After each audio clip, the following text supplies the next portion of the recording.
గ్రామ పంచాయతీలపై మండల పంచాయతీ అధికారి పర్యవేక్షణ కరువైంది. పంచాయతీ కార్యదర్శులు విధుల పట్ల నిర్లక్ష్యం వహించడంతో గ్రామ పంచాయతీ సిబ్బంది ఇష్టారాజ్యంగా వ్యవహరిస్తున్నారు.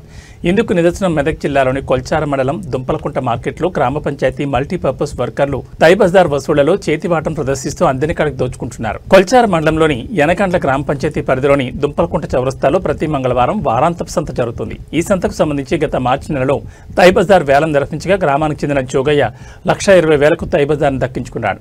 ఇప్పటివరకు గ్రామ పంచాయతీకి 60,000 రూపాయలు చెల్లించాడు. అయినప్పటికీ గత 2 వారాల క్రితం ఒక గ్రామ పంచాయతీ మల్టీపర్పస్ వర్కర్ తన సొంత ప్రయోజనాల కోసం పంచాయతీ కార్యదర్శితో కుమ్మక్కై తైబజార్ కాంట్రాక్టర్ జోగయ్యను తొలగించి పంచాయతీ మల్టీపర్పస్ వర్కర్లతో 2 వారాలుగా తైబజార్ వాసులు చేస్తున్నారు.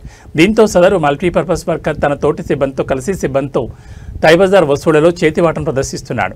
దీనిపై చర్యలు తీసుకుంటామని పంచాయతీ కార్యదర్శి సౌజన్య అంటున్నారు. ఈ విషయమై పంచాయతీ కార్యదర్శి సౌజన్యను వివరణ కోరగా తాను విచారణ జరిపి చర్య తీసుకోనున్నట్లు తెలిపారు.